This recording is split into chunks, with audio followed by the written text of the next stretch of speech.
Boker or Shavua Tov Masechet Nazir Daf Lamedaled Amud Aleph 34a1. We are on the Mishnah at the bottom, and we are starting Perek Shishi, the 6th chapter of Masechet Nazir. The Mishnah says Shlosha Minin Asurin Benazir. There are 3 types of Isurim, 3 species literally, but there are 3 types of Isurim which are going to be Asur in the Nazir. Hatumah, impurity. Which impurity we're talking about? Tumat met. Number 2, tiglacha. Tiglacha means, right, cutting the hair, right? Ve'ayotze min hagefen, anything that comes out of the wine, right, of the grapes. Anything which comes out of the grapes will be mitzaref with each other in order to obligate the nazir in malkut, in lashes. So, for example, if you're going to have shechar, which is yain yashan, or chometz, which is the yain shechmitz, so like wine which became like vinegar because it went off. So you have wine which was basically the old wine, even though they're 2 separate wines, but since they both come out of the grape, they combine together. So if you had the amount which obligates you malkut, right, you will get flogged with lashes. You heard it. You will get flogged by the whip. Ve'en chayav ad sheyochal min ha'anavim. You're not going to be chayav malkut until you're going to eat from the grapes a kezait. You need the volume of a kezait, like a grape, right? Like an olive, sorry, which is going to be what we know nowadays is around 28.8 grams. Okay, Lamedaleh the Mubet 34b. 34b. Yes, to do with the Mishnah Rishonah, which is the prohibition of drinking wine. The Mishnah Rishonah omeret ad sheishte revi'it yain. You need to drink a revi'it of wine. Remember, when we're talking about liquids, usually we speak about the revi'it and not a kezait. Revi'it is 86 milliliters or 86 cc, which again is according to the Chaim Naya, according to the Chazon Ish, it is going to be 150 milliliters, 150 cc. Okay, that is going to be a revi'it. A quarter, which is a revit, is always a quarter, right? 1/4. It's 1/4 of a log. And Rabbi Akiva says, "Afilu shara pito b'yayin, v'yesh ba kedei letzaref kezayid chayav." Even if you're going to soak your bread in wine, and now you have in the bread a shiur, in order to be mitzaref with the wine, to be mitzaref to a kezayid, you're going to be chayav. Meaning you didn't drink a revit of wine. What you did is that you took your bread, and the bread didn't have a kezait, but you soaked the bread in the wine. And now when you come and you pick up the bread that has wine soaked in it, you have the volume of a kezait. That's already enough to be, yes, the volume. Right, the volume, it's already going to be enough to be a dish with wine inside, sometimes. There's a Mishnah, וחייב על שתיית יין בפני עצמו, ועל ענבים בפני עצמן, ועל החרצנים בפני עצמן,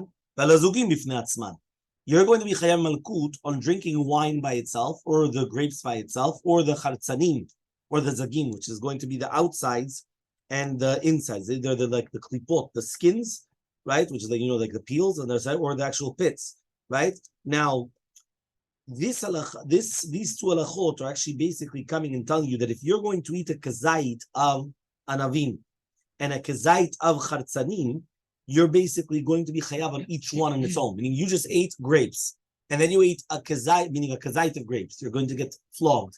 And you also ate, besides the kezait of grape, you also ate a kezait of the peel, or a kezait of the inside. In addition to that, or you get twice. That's what we're saying. On each one, you get on its own different. I eat a handful of grapes. Let's say it's 5 kezait of everything. No, that's something different. 1 minute. Now, if you ate, right, only from one mean, you're going to be loke. Okay, means and you don't need tziruf of 2 different meaning. Okay, now, but again, the main concept that we're talking about though is that you're eating, that the different species are different malkuts. Okay, now says the Mishnah, elu en chartzanim ve'elu en zagim. What is chartzanim? What is zagim? Ha-chartzanim elu chitzonim.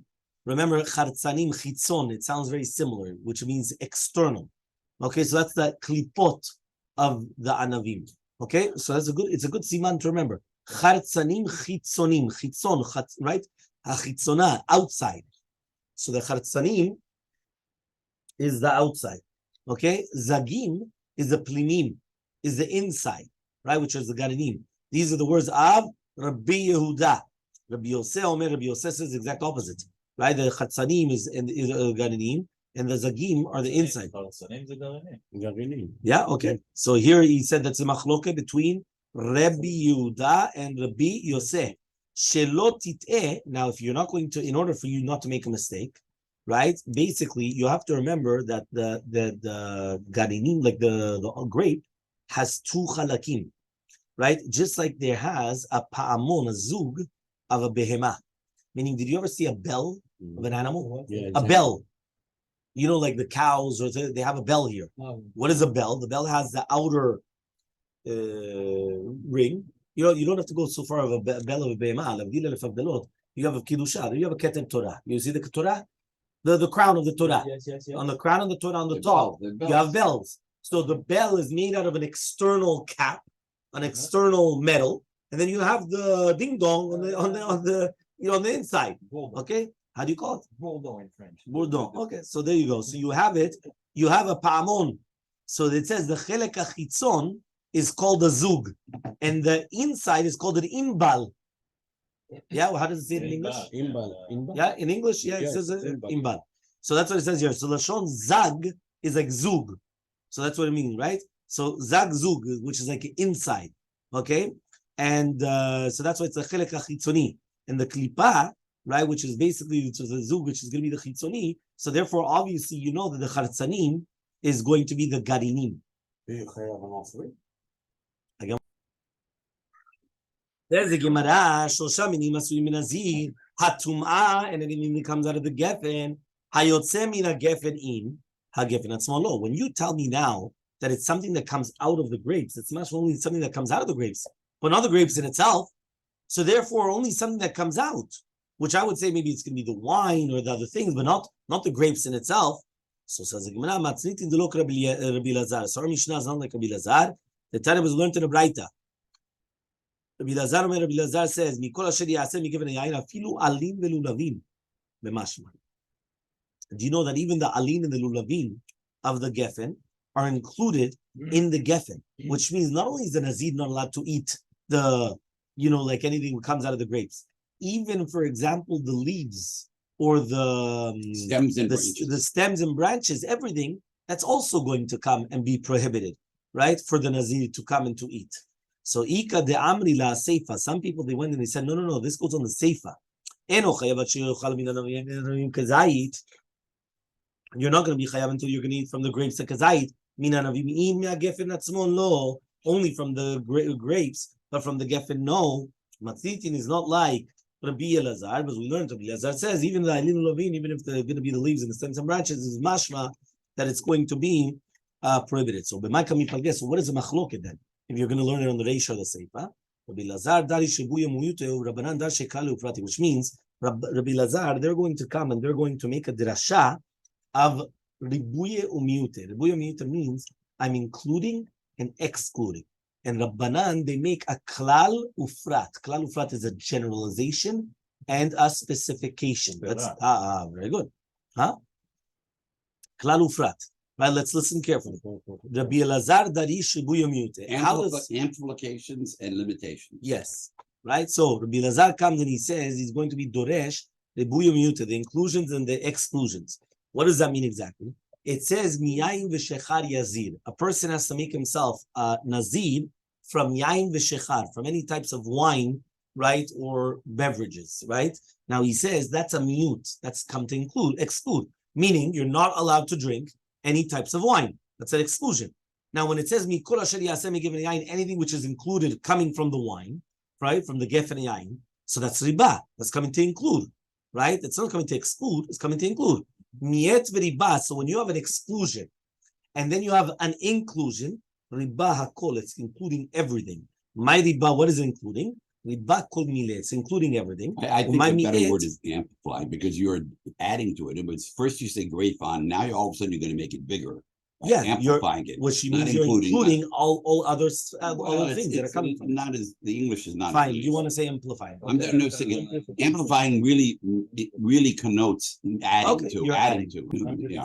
So amplification was mikol asher yaseh migave. So miyavi riba, when it's going to be a limitation and amplification, riba hakol, it's going to amplify everything. My riba, what did it include? Riba kol mile, it's going to include everything that comes out of the grapes. My miet. So what is the limit? Miet shabishta. It's going to limit the anafim kashim, which is basically these are like the branches which are very hard of the grapes. Meaning we're not talking about like the very, very soft or very thin, like, stems and bread. We're talking about like the very hard, branches. So leaves right? and shoots, yes, but hard branches, no. Hard branches, no, exactly. So that's the limitation, the amplification. Okay. Now the rabbis are going to learn klal ufrat uchlal. Remember, what is a klal ufrat? Klal is a generalization and then a specification. So Rabbanan darshe klal ufrat, klal ufrate, yaim v'shechar yazid, when it tells you that you have to segregate yourself from yaim v'shechar, so that is going to be a prat. That's a specification. Mikol asher yaseh migefen hayayim. Right? He comes and he says, when it's certain mikol asher yaseh migefen, from anything that's coming from the grape, that's a klal. That's a generalization. Now, when you come and you say from the pits until the inside, from the chartzanim is the pits and the zag is the outside, right? So therefore chazar, right? Uparat. So then it becomes a perat, uchlal, ufrat. E'atadan ela ke'en ha-perat. We say this every morning, Rabbi Shmuel Omer. What does that mean? You say prat, uchlal, ufrat, which means a generalization, right? Sorry, specification, generalization, specification. You have the prat, the specification, generalization, specification. So then you only have that which is written in the perat. Maha, just like the specification, is mifurash. It's something which in the Torah that has to be a pri, which is the actual fruit, and psolet pri, the refuse of the fruit.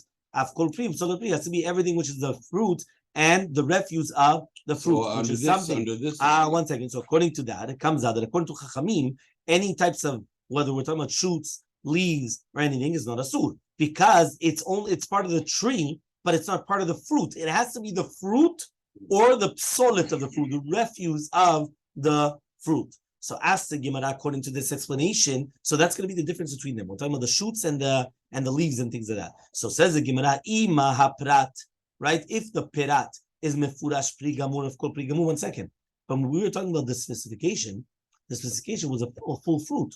So therefore, it has to be only a full fruit, right? So amarta im ken, if so, ma'iniach lecha katuv b'mashmo. So what is it coming to make a drasha? Shalom, that it didn't tell you. It already told you everything. So he says, anavim lachim vivishim. If you're going to tell me that it's talking about any types of grapes, even if it's going to be moist or dry, right? Aktiv, it's written mefurash over there. Yain v'chometz, wine and vinegar, well, meaning wine and vinegar also. Haktiv is also written. Halecha ladun kelashon ha'acharon, ela, right? Kelashon rishon, which means you're not going to judge it according to the prat of the first one, of the last one, but rather like the first one, which means like this.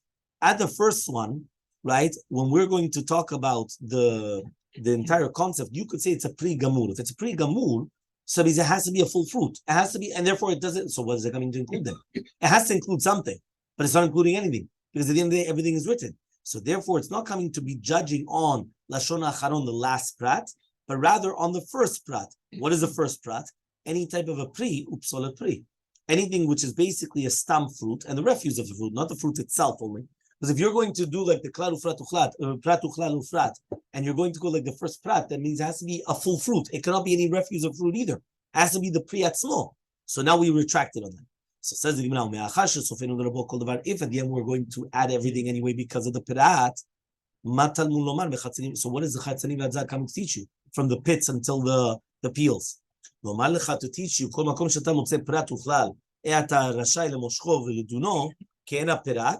anytime that you have a specification or generalization, you're not allowed to come and to judge it like the pirat. But the klal is adding to the prat. Until the pasuk is going to come and explain to you the second prat, just like it did by the Nazir. Only in a case where the Torah comes and tells you again the second prat, it's going to be magbil the klal to something which is like the prat. Because if not, that means if there was not going to be a second prat afterwards, so then you still the kilal, and you do not have the. As now going more and more says maha pratam purash pri upsolet pri, just like the prat is going to be the pri, the fruit, and the psolet of the fruit. Af kol pri, so too any pri hagefen, and the psolat of the pri hagefen is going to be prohibited. So what does that mean? The pri is the kavanah to the inbe, to the anavim. Psolat pri mahi. What is the psolat of the pri? What is the refuse of the fruit? Lechometz. It's talking about chometz of the wine. Af kol pri, so too here we're talking about any of the grapes also is going to be a suit to the Nazir. Mahi, what is that? Guharke. Guharke is boser. Boser is the grapes when they're not ripened, when they're very, very, what is it? They're not mature. Immature, exactly. They're not mature, right? They're immature. Okay? Af kol, so to here, the psole pri, mahi, what does it mean here? Amarav kana latui in vedichrim. We're talking about anavim that they're metulaim. They have got like wormy things, wormy grapes. Okay, that means basically they ruined it or whatever it is. It's the same thing, right? The adzag, when it says adzag, we're talking about that which is including what is in the middle, which means the basara pri, which is in between the peel and the garinim. Meaning like this: when you take a grape, nowadays everyone likes seedless grapes, so people don't know what this is referring to. But in the olden days, right, the majority of grapes were not seedless; they never had them. Yeah, so therefore, what happens? You have the peel, which is the outer peel. You have the flesh. Okay, which is like the meat, if you want to call it, right? And then the pulp. Okay, so the pulp, right? It's true. They're also by oranges, yeah. So pulp. You have the pulp, and then you have the seeds. Okay, so the chartzanim were the seeds, or what we also call in other types of fruits or the other types of things, pits, right? The chartzanim of the the olives, it's called pits, chartzanim, right? So the chartzanim are the pits. The zag, we just explained, like the bell, which is the outer layer of the bell, right? Like the zug. So therefore, the zag is the peel. What happens with the flesh in between? The meat. That's what you actually eat. A lot of people, they actually eat the flesh. They're gonna, for example, for a child, what do you usually do? You take off the peel. Why? Because it's dangerous. It gets stuck in the throat. So either you cut it in half and do that, but some people, they peel off the peel. So now if you peel off the peel, you only have the flesh, which is like the meat, the pulp, and then you have the seeds. So he comes and he says, when it says the word adzag, it's coming to include that even this pulp, even this flesh is also going to be prohibited. Okay, because if not, then I only had the peel and the seeds. Everything else, you could eat it. No, even the flesh, even the pulp is going to be prohibited. Now, more and more says, Ima prat mefurash pri gamur of kol pri gamur. We asked before that if you're going to tell me that the specification is going to be a full fruit, so it's a pri gamur. Amarta imken. So then we said, what are you going to leave over? There's nothing there that we didn't say. Because we already said anachim lavim v'shim haktiv. It's written. Yain v'chometz haktiv. It's already written, which is like the wine and the vinegar. Ha'en alechak ladum kalashon acharon. So therefore you have to make it like the last one. Ela kalashon yishon, and like the first one, which means if you're going to only judge it like the last one. So here Richard was the exact opposite. If I would have only judged it like the last one, so then it had to be a pri gamur, a full fruit. So usually, like what you said, we always go like the last one. What do we do this time? This time we went like the specification of the first one, right? Not like the last one. One more time. You had klal ufrat, you always go like the last one, correct? Here you have prat, klal, prat, specification, generalization, specification. If I'm going to go like the last one, I'm only going to have a real fruit. So the Gemara is going to ask, if you're going to have only a real fruit, what are you including? You already spoke about all the real fruits. You spoke about everything that could come from it. So it can't be that. So you're right. Don't go at the last one, go like the first one. Well, how are we supposed that ruins the whole thing? But now he comes and he says as follows. He says, when we say, since we're going to include everything, so then what does it come to teach me? To tell you, anytime that you're going to find a specification generalization, you cannot come and tell you like the specification until you have the klal, which is musaf ala prat. Because remember, the klal, the generalization is always adding onto the prat. It's always adding to the specification. Until the pasuk is going to come and tell you from the Nazir to add in the words mechartzanim v'adzag. Okay, which means that we're going to add on. Now that you have that, now you come and you go back to the klal ufrat uchlal, like the general rules that we mentioned. We continue with Hashem tomorrow. I would have to